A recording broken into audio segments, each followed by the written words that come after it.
రాజమండ్రిలో డాక్టర్ ప్రియాంక మృతి కేసులో దర్యాప్తు కొనసాగుతోంది. నిందితులను పోలీసులు కస్టడీలోకి తీసుకున్నారు. మద్యం మత్తులో ఓ మాల్ వద్ద ప్రియాంకను నిందితులు కారుతో ఢీకొట్టడంతో తీవ్రంగా గాయపడి మృతి చెందింది. రాజమండ్రి సెంట్రల్ జైలు నుంచి నిందితులు సురవరపు దస్వంత్, ఆండ్రూ జోసెఫ్ను కస్టడీలోకి తీసుకున్న పోలీసులు వైద్య పరీక్షల తర్వాత ఎస్పీ కార్యాలయానికి తరలించారు. అడిషనల్ ఎస్పీ పాటిల్ దేవరాజ్ ఆధ్వర్యంలో విచారణ కొనసాగుతోంది. 21వ తేదీ వరకు నిందితులను పోలీసులు ప్రశ్నించనున్నారు.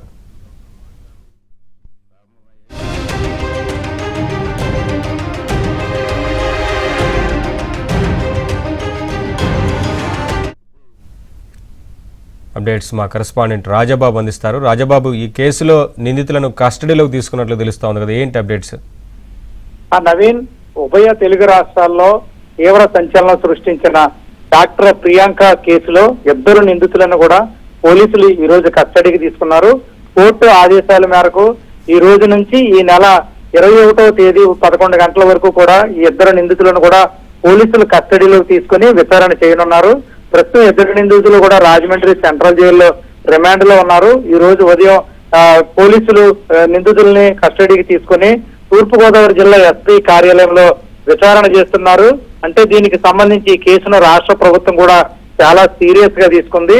ఈ కేసును విచారణ చేసేందుకు తూర్పుగోదావరి జిల్లా అడిషనల్ ఎస్పీ పాటిల్ దేవరాజును ఇక్కడ ప్రత్యేక అధికారిగా కూడా రాష్ట్ర ప్రభుత్వం నియమించింది.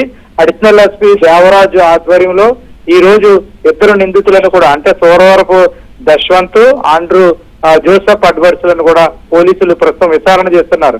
అంటే ప్రతిరోజు కూడా ఈ నెల 21వ తేదీ వరకు కూడా ఇద్దరు నిందితులను విచారణ చేస్తారు. అంటే ఆ రోజు అక్కడ ప్రసాద్ ఆదిత్య మాల్ దగ్గర డాక్టర్ ప్రియాంక ప్రయాణిస్తున్న ఆ స్కూటీని వీళ్ళు 3 సార్లు ఢీకొట్టడం, ప్రియాంక తలపై నుంచి ఆ కారుని ఎక్కించిన సంఘటనలో డాక్టర్ ప్రియాంక మృతి చెందారు. దీనికి సంబంధించి ఇప్పటికే పోలీసులు కీలకమైన ఆధారాలు కూడా సేకరించారు. ప్రసాద్ ఆదిత్యమాల దగ్గర సీసీ ఫుటేజ్ తో పాటు అన్ని వివరాలు కూడా సేకరించారు. ఈ రోజు వీళ్ళిద్దరిని కూడా విచారణ చేసి పలు కీలక అంశాలను కూడా సేకరించే అవకాశం ఉంది.